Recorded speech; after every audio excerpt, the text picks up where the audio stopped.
The sun scorched the dusty village road as clouds of dry earth swirled with every step. A haunting metallic clink echoed in the air chains, dragging across the ground. Villagers peeked nervously through windows and half-closed doors, too frightened to intervene, too ashamed to watch. Down the center of the road, a horrifying scene unfolded. A young pregnant woman, her clothes torn and face bruised, stumbled forward, chained to the back of a slowly moving jeep. Her swollen belly trembled. With every step, her cries mixing with the screech of metal and the buzz of a phone camera recording nearby. Her eyes were filled with pain, not just physical, but betrayal so deep it cut to the soul. Each step she took was forced by her in-laws, who sat in the vehicle with no trace of mercy on their faces. Her husband, nowhere in sight. The jeep moved steadily, as if dragging her soul along the dirt, leaving behind both dust and dignity. Suddenly, the scene cracked apart. The roar of an engine tore through the tense silence. A sleek black luxury car came to a screeching halt in front of the jeep, kicking up dust and commanding everyone's attention. The driver's door flew open. From the haze stepped a man in an impeccably tailored suit, his presence calm but dangerously intense. The villagers gasped. Who was he? A stranger? A savior? No one knew yet, but the way he walked, purposeful, fearless, made even the cruel father-in-law tighten his grip on the steering wheel. The mysterious man's eyes locked onto the chained woman. He didn't speak, he didn't shout, but in that moment it was clear, something was about to change. A deep, slow voice echoed in the background, chilling and powerful. They thought no one would stop them. But they didn't expect him.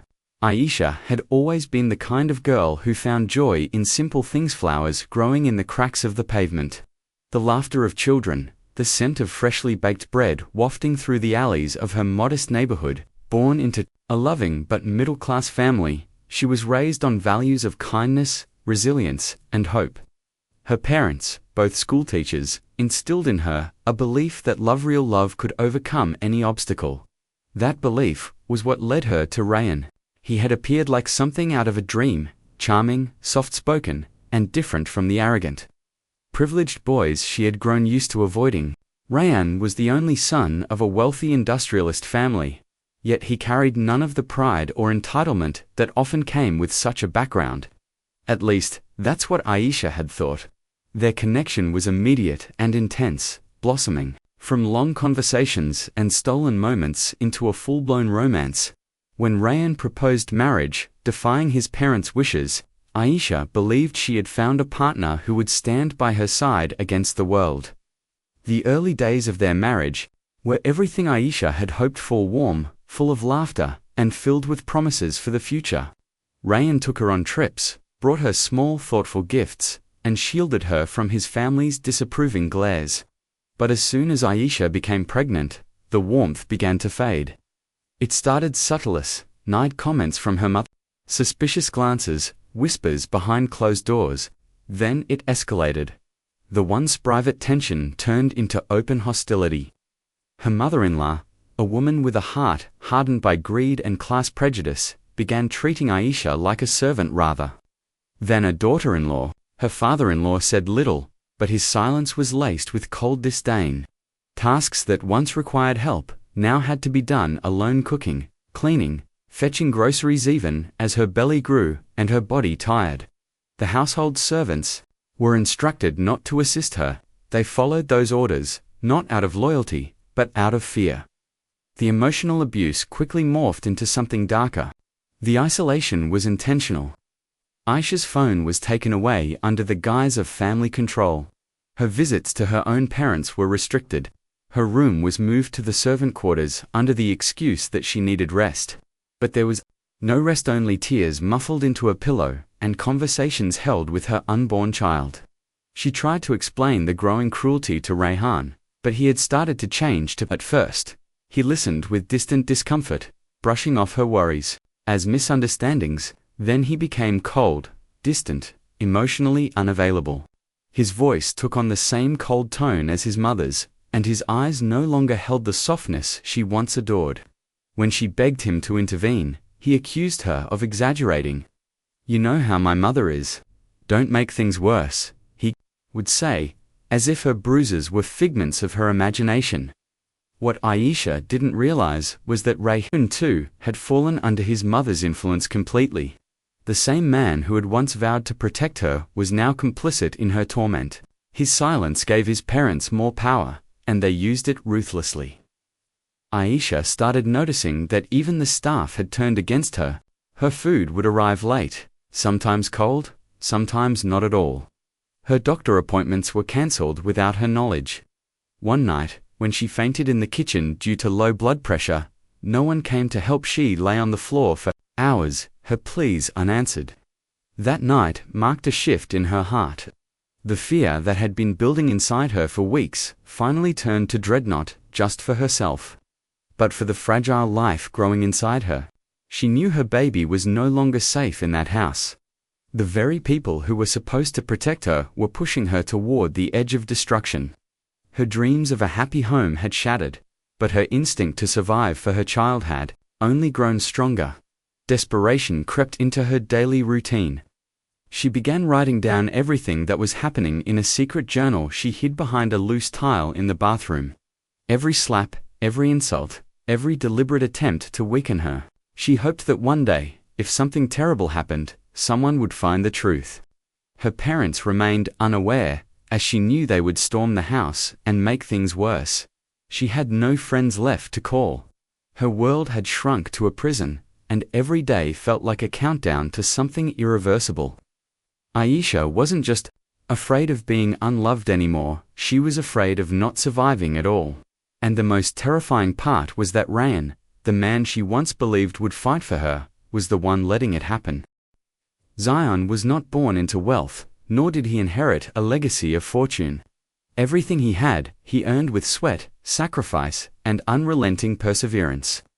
The towering figure in crisp suits and luxury cars that people now admired had once been a frightened little boy hiding in the corner of a dimly lit room.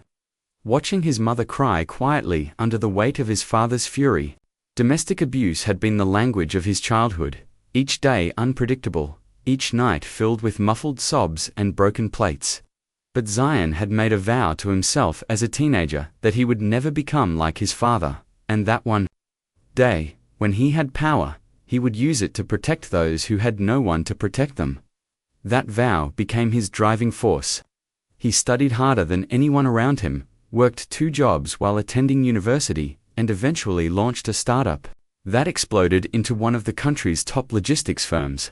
Today, he was not just a millionaire, he was a name people respected, admired, and often feared in the business world. But despite all the power he had amassed, Zion remained grounded, driven by emotional intelligence and a fierce sense of justice that never dulled. He was known for his philanthropy, often funding safe houses, legal support for domestic abuse victims, and educational scholarships for women. Yet he never did it for publicity. His donations often came anonymously, and his visits to shelters were made quietly, without cameras or announcements. He had built a life of meaning, using his past pain as a blueprint to create something better for others.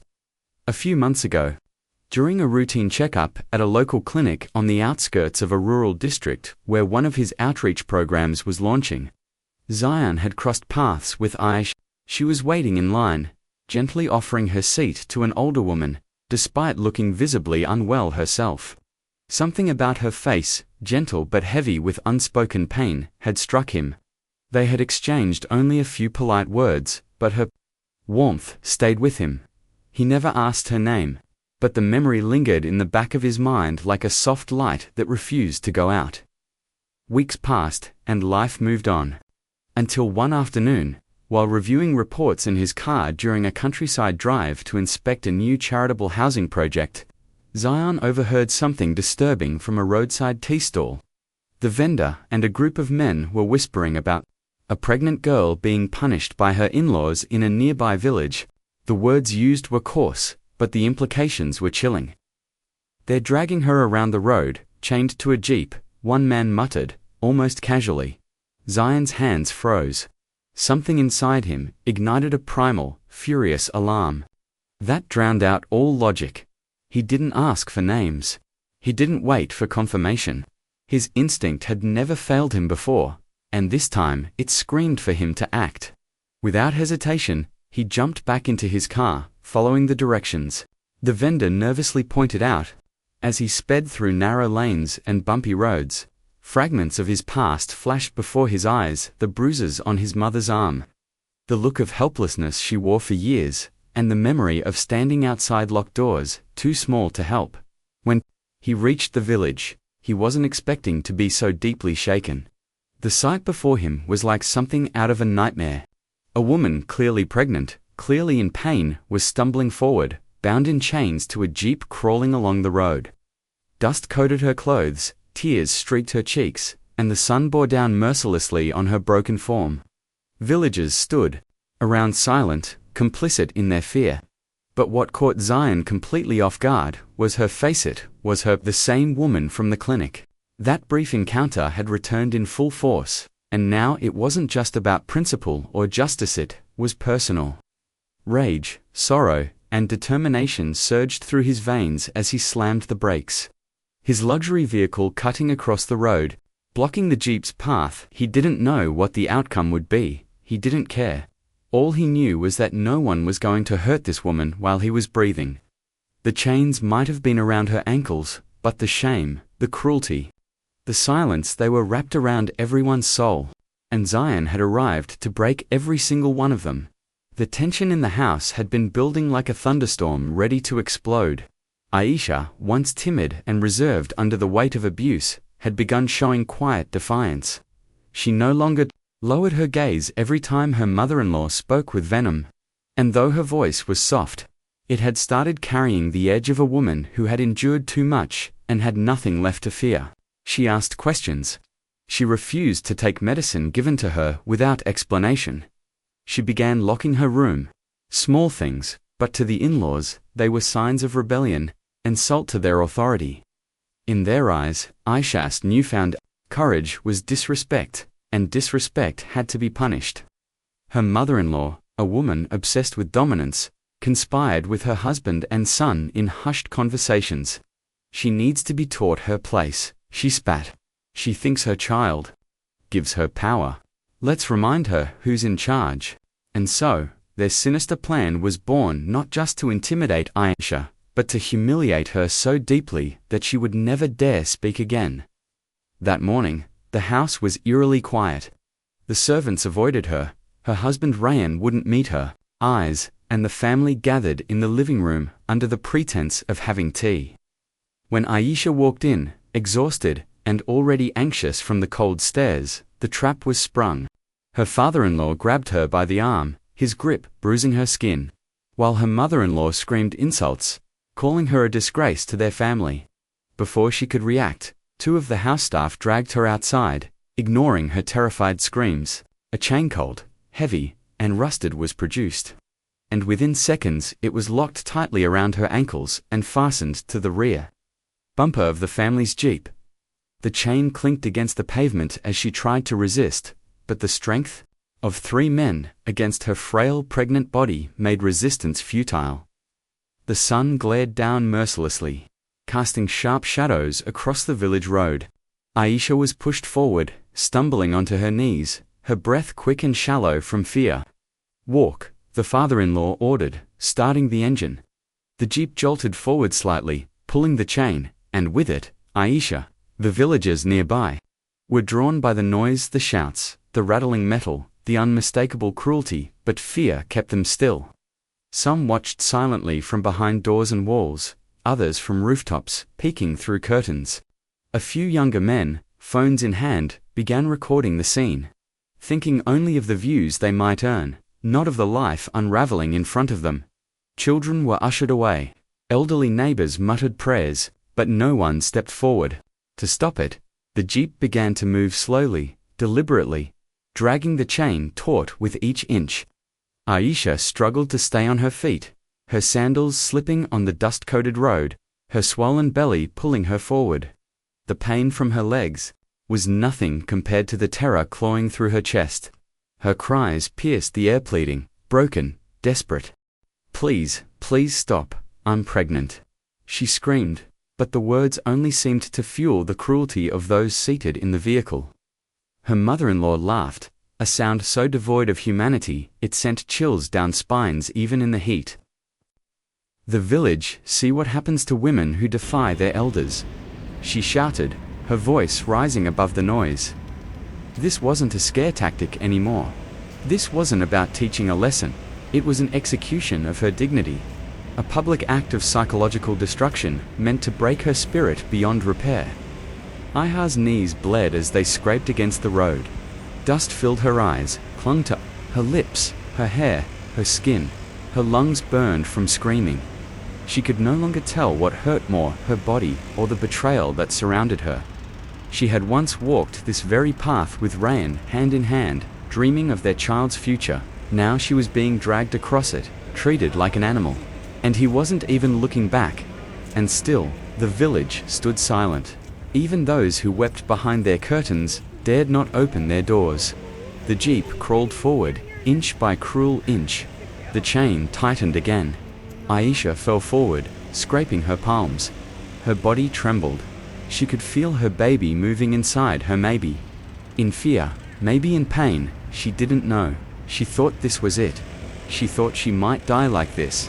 Until suddenly, the sound of screeching tires split the air. A car, not just any car, but a sleek, foreign machine unlike anything ever seen in their rural lanes, came to an abrupt halt in front of the jeep, cutting it off. Dust exploded in the air as villagers turned their heads, unsure of what had just happened. The jeep's driver slammed the brakes, confused. The in-laws looked up, startled. And then, the door of the luxury car swung open with force. Out stepped a man, tall, composed, and brimming with rage barely concealed beneath his calm expression. It was Zion. The same stranger who had once smiled at Aisha in a clinic, now standing before her, eyes blazing. He didn't look around. He didn't ask questions. He saw her. He saw the chains, and he understood everything in one moment. He moved forward, not slowly, not with hesitation, but with the certainty of a man who had seen enough cruelty in his life to know it when he saw it again. The villagers, frozen in place, watched as this stranger faced the vehicle like it was a beast he had come to slay. And as Aisha looked up through tears and dust, her eyes met his. And for the first time, in what felt like forever, she saw something she had forgotten existed. Hope.Zaan stepped out of his car like a storm cloaked in silence. His expression was calm, but beneath that stillness burned a fury so intense it seemed to radiate from him like heat from fire. The dust from his abrupt stop was still settling in the air, but his eyes were already locked onto the scene in front of Himisha, bruised, chained, pregnant, trembling from pain and exhaustion, lying in the dirt like she had been discarded by the world. His jaw tightened as he took a step forward. The father-in-law, still seated in the jeep, shouted, "Who are you? Get your car out of the way." His tone was arrogant, dismissive, but Zion didn't flinch. He didn't respond. Instead, he walked around his car and approached Aisha directly. She looked up, weak, barely able to speak, her lips cracked from crying and dust. In that moment, she didn't recognize him. Could she? The last time they met, she had been standing, smiling faintly, unaware of what lay ahead. Now she was broken, both in body and spirit. But Zion remembered her, and he couldn't stay silent. The father-in-law jumped out of the vehicle, followed by the mother-in-law, their expressions a mix of confusion and irritation. "You don't know who we are," the old man said, puffing his chest. "This is a family matter. Leave before you regret it." Zion turned toward him slowly, the kind of slow that chills blood. "Oh, I know exactly who you are. And I know what kind of cowards hurt women who can't fight back." His voice was sharp, not loud, but it cut through the crowd like a knife. By now, the villagers had begun creeping closer. People who had been hiding behind curtains were now stepping outside. Children peeked from behind their mothers. A crowd was forming, murmurs rippling through them like waves, whispers turning into gasps, disbelief giving way to rage. "Isn't that the girl from the house on the hill? Is she really chained? She's pregnant. The truth was now visible, undeniable, and the people, once afraid, began to stir. The mother-in-law pointed a shaking finger at Zion. "You have no right to interfere. She's our daughter-in-law. She belongs to this house." Zion took a step forward, his presence making her retreat slightly. "She doesn't belong to anyone," he said coldly, "especially not monsters who chain her like an animal." The father-in-law barked, "Leave now, or we'll call the police." Zion smiled, then just a faint curve of his lips, but it wasn't friendly. "Excellent idea," he replied. He pulled out his phone and made a call, speaking directly to someone with authority. Someone who recognized his name instantly. "Yes, I'm in Gary Budd. Domestic abuse. Attempted public assault. I want a team here in 15 minutes. And notify the press, this needs coverage." The father-in-law's face changed.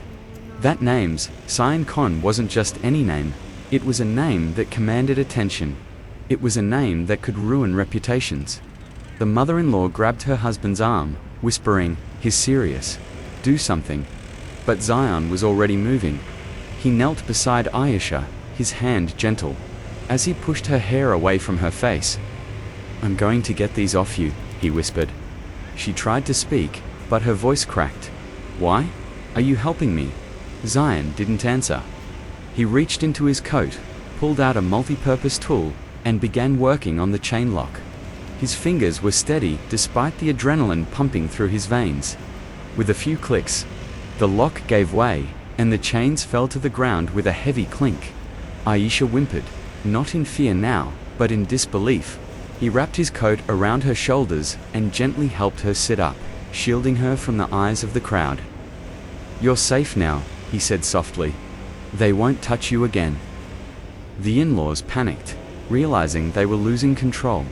They tried to get back into the jeep. "We're leaving." "She's not coming with us," the father-in-law growled. But before they could flee, a wall of villagers blocked the road behind them. Men and women who had once been silent were now stepping forward. "You're not going anywhere," said one man. "We saw what you did." "Shame on you," cried an elderly woman. The mother-in-law clutched her purse tightly, her eyes darting around for an escape route, but there was none. The same village that once looked away now surrounded them with judgment. Phones were out, recording every second, broadcasting the truth to the world. The couple who had once ruled their home like tyrants were now exposed, helpless. Zayn stood up slowly, facing them. "You tried to break her. You tried to destroy not just her dignity, but the life growing inside her. But today, everyone sees you for what you are." The father-in-law's voice faltered. "You don't understand. She disrespected us." Zion's voice turned sharp. "And you think that justifies dragging a pregnant woman across the road like she's nothing?" The crowd roared in agreement. The tension was thick, but this time, it wasn't fire, it was justice rising. Sirens echoed in the distance. The police were arriving, and fast. The mother-in-law began crying, finally understanding that the situation had spiraled beyond her control. The officers arrived, recognizing Zion immediately. After a quick assessment, they arrested the in-laws on charges of domestic abuse, attempted assault, public endangerment, and unlawful confinement. As they were being led away, their heads down, the villagers erupted in clapsnot of celebration, but of release, of witnessing. Justice served in real time. Zion helped Aisha to her feet. Her legs trembled, but he steadied her. The ambulance he had requested minutes earlier arrived, and paramedics took over, lifting her gently onto a stretcher. She reached out and touched his hand before they closed the door. "Thank you," she whispered. Zion nodded, his eyes wet, but proud. The jeep that had once dragged her like a prisoner now sat abandoned in the middle of the road, chained only by the weight of what had been done. As the crowd slowly dispersed, stories began to spread. Not just of the cruelty I had suffered, but of the stranger who refused to walk away. And in that moment, beneath the burning afternoon sun, the road that had once witnessed her pain now carried the echo of her first step toward freedom. As the police loaded Aisha's in-laws into the back of their van, handcuffed and disheveled. A strange silence spread across the village, not of fear this time, but of reckoning. The same neighbors who had once pretended not to hear the screams or see the bruises were now openly discussing the horrors they had witnessed but dared not confront. Officers catalogued evidence, interviewed witnesses, and reviewed phone recordings that villagers had captured in growing numbers as the confrontation unfolded. Charges were filed: swiftly unlawful confinement, attempted bodily harm, public endangerment, domestic abuse, and obstruction of justice. The mother-in-law screamed that it was a family matter. The father-in-law shouted about false accusations, but no one listened. The weight of the evidence was overwhelming. The people who once thought themselves untouchable were now reduced to pleading with officers for mercy. But there would be none. As word of the incident spread, the story ignited across local news channels. By nightfall, it had gone viral on social media. Clips of the confrontation, images of the chains, and footage of Zion removing them played over and over. The headlines splashed across screens and papers read, "Millionaire saves pregnant woman from in-laws abuse." Within hours, national outlets picked it up, and the once quiet village became the center of a national conversation about domestic violence, abuse of power, and the silence of communities. Talk shows debated the societal failure that allowed such brutality to exist. Online hashtags were trending: hashtag justice for Aisha, hashtag break the chain, hashtag ZAYAN, the savior. For Aisha, it was overwhelming. In the hospital, she lay in a clean bed, wrapped in warmth and safety, unable to fully comprehend how the nightmare had ended, or how her story had become a symbol of survival. Zion had ensured everything was arranged, from private medical care to trauma counseling. A team of doctors monitored her and the baby closely. Aisha, though physically weak, showed incredible strength of spirit. Legal advisors were brought in from his foundation's domestic abuse division. Paperwork was quickly filed to ensure her protection, including a restraining order against Ryan and his family. Zion didn't hover, nor did he take credit publicly. He simply stayed near, ensuring the process didn't fail her again. Temporary housing was arranged for her at one of his foundation's shelters, a safe place with security, support staff, and other women who had survived similar tragedies. There, Aisha wasn't just healing, she was learning to breathe again. Meanwhile, Ryan, who had been hiding behind silence, was finally forced into the spotlight. When questioned by police, he denied knowing the extent of his parents' abuse. But the public was not convinced. Messages he had sent mocking Aisha were leaked. Servants from the house began stepping forward with testimonies. A former housemaid revealed Rayon's long history of emotional manipulation and how he had once slapped Aisha during a dinner because she didn't smile enough. A cousin spoke anonymously, describing how Rayon would laugh when his mother scolded Aisha like a child. What had once been whispers turned into a storm. His family's name, once powerful and respected, became a symbol of cruelty. Their business faced boycotts. Former allies distanced themselves. Rayon's social media was flooded with outrage. No apology came. No explanation. He simply disappeared behind a wall of silence and shame. Aisha, with the support of her legal team, filed for divorce within the week. It wasn't just a legal declaration, Aisha was a final severing of the chains that had held her captive. She demanded full custody of her unborn child and made it clear through her lawyer that she wanted nothing else from the marriage: no alimony, no property, no connection. The court moved swiftly, given the public attention and overwhelming evidence. Her case became a model for expedited justice. The judge, in a rare public statement, praised her courage and vowed to prioritize cases involving domestic abuse going forward.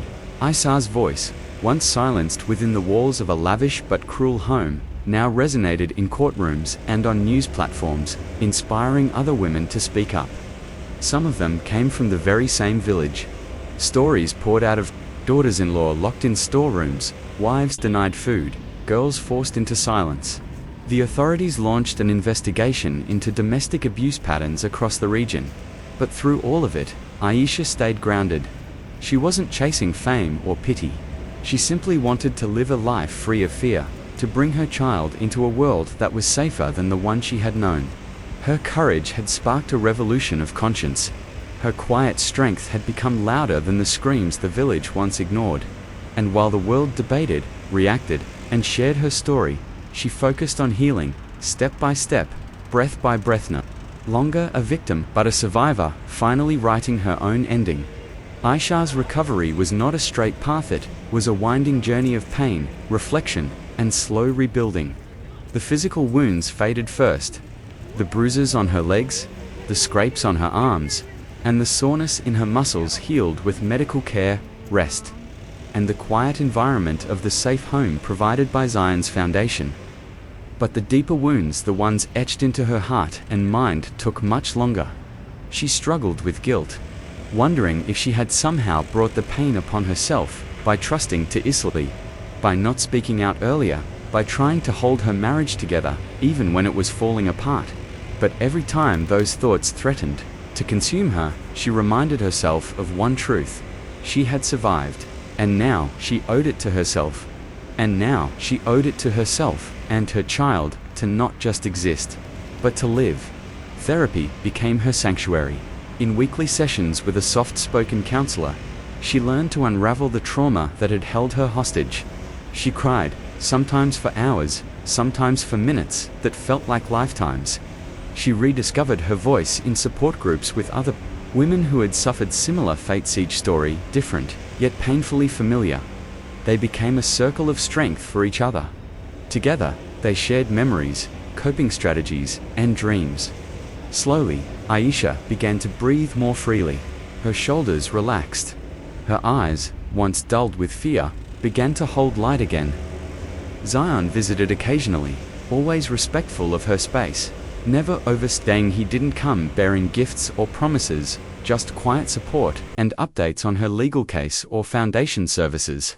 Their conversations were gentle, rooted in shared understanding rather than emotional entanglement. He often asked how she was feeling, if there was anything she needed, and then left without pressing further. He never spoke about what had happened in front of others, and Aisha appreciated that more than he knew. There was no expectation between them, only mutual respect born from a moment where one human chose to protect another without asking why. As weeks turned to months, Aisha's strength began to show in ways even she hadn't expected. When a nearby shelter asked her to speak at a small women's gathering, she hesitated. But then she thought of the night she was chained to that jeep, of the crowd that watched in silence, and the voice she wished she had then. That memory propelled her forward. Her first speech was raw and tearful, but her words touched every woman in the room. They wept with her. They applauded her bravery, and they asked her to speak again. Invitations followed to women's support, events, school programs, and eventually, a national TV interview. Nervous but determined, she sat before the camera and told her story not as a victim, but as a woman who had been broken and rebuilt herself. Her poise, clarity, and honesty moved millions. Messages poured in from other survivors thanking her for giving them the courage to speak. Inspired by the overwhelming response, Aisha decided to launch something close to her heart, a small foundation for women in crisis. Named Sahar, meaning dawn. It offered legal help, therapy sessions, vocational training, and shelter. Starting small, with just a room and 2 volunteers, the initiative quickly grew as donations began pouring in after her interview. Aisha didn't seek the spotlight. She sought impact. She worked behind the scenes, often quietly folding clothes in the shelter or serving tea to new arrivals, letting her presence remind the women that healing was possible. She became a symbol of strength, not because she was perfect, but because she had endured and chosen to rise. Then came the day that changed her life once more: the birth of her child. A healthy baby girl with eyes full of wonder and lungs that cried out with fierce vitality. Aisha named her Nur, the Arabic word for light. Holding Nur in her arms for the first time, Aisha felt a sense of peace she hadn't known in years. All the pain, the shame, the struggle, it melted away in that moment. Her daughter was not just a child, she was a symbol of new beginnings, of a future that Aisha would build free from chains, fear, and silence. Now, when Aisha walks into a room, she no longer carries the weight of her past. Her shoulders are held high, her gaze steady, and her voice unwavering. She speaks not only for herself, but for the thousands of women still shackled in silence. She stands not as a survivor, but as a warrior, proof that even in the darkest of times, a single spark of courage can ignite a lifetime of strength. Months after the harrowing events that brought Aisha out of darkness, Zion made a bold and unexpected move that would change countless lives beyond just hers. Quietly, without fanfare or announcement, he donated a significant portion of his wealth to establish Aisha Safe Homes, a network of secure shelters and support centers scattered across the country.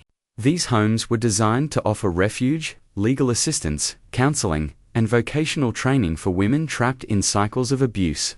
Much like the one Aisha had narrowly escaped, the initiative was both personal and profound. Zion wanted to create a legacy that honored her courage and turned pain into hope. No flashy ads or grandiose declarations preceded the launch. Instead, the work began quietly, hands-on and determined, with Zion's foundation meticulously selecting locations where the need was greatest. When the first safe home was finally ready to open, Zion invited Aisha to be the chief guest at the ribbon-cutting ceremony. It was a moment both solemn and celebratory, capturing the full circle of her journey. As she stepped onto the stage in front of a large crowd, community leaders, survivors, media, and supporters, there was a sense of quiet strength emanating from her. She spoke with clarity and honesty about her past, about the injustice she faced, and about the hope these safe homes represented for women who had no one else to turn to. The crowd listened intently, moved by the power of her words and the tangible change represented by the building behind her. But the evening held one more surprise. After the speeches and applause, Zion approached Aisha with a small, elegantly wrapped box. Inside was a symbolic yet profoundly meaningful gift, a legal support package dedicated entirely to her, including access to top lawyers who would ensure her safety and rights were protected indefinitely. Alongside it was a trust fund set up to cover her child's college education, a promise that Nura's future would never be compromised by the scars of the past. Zion's gesture was neither romantic nor dramatic. It was a deep, abiding respect for Aisha's strength and a commitment to her lasting well-being. The two shared a quiet moment of understanding, unspoken but powerful, reflecting a bond forged through courage and compassion rather than love. The media captured every moment, and headlines once again buzzed with praise. From chains to champion the woman who refused to be broken. Social media lit up with support, and the story inspired discussions about domestic abuse, women's rights, and community responsibility. The safe homes became a beacon for change, showing that when courage meets compassion, true transformation is possible. Aisha stood there, no longer a victim or a survivor alone, but a champion lighting the way for others to break free. Aisha sat quietly in the soft glow of the evening light, watching her daughter sleep peacefully in the crib beside her. Nura's tiny chest rose and fell with each gentle breath. Her delicate fingers curled softly against the blanket. A smile spread slowly across Aisha's face, not one of relief alone, but of profound hope. In that moment, the weight of her past seemed to lift, replaced by the promise of a future she was building with courage and love. The chains that once bound her body and spirit felt like distant shadows, powerless against the strength she had found within herself. She whispered a prayer of gratitude, not just for her child's safety, but for the voice she had reclaimed, the voice that would never again be silenced. As the camera lingered on Aisha's serene expression, a calm, powerful voiceover echoed. They chained her to a jeep to silence her. But now, the whole world hears her voice. It was a testament to her journey from oppression to empowerment. A reminder that even the darkest moments can give rise to light when someone dares to stand up and speak out. The scene held for a moment, inviting viewers to reflect on the resilience of the human spirit and the vital importance of breaking the silence around abuse. Then, the screen gently faded to black, and white text appeared clear, urgent, and compassionate. If you or someone you know is facing abuse, speak out. Help is out there. The message lingered, urging those trapped in silence to find strength, and reminding the world that no one should suffer alone. It was more than an ending.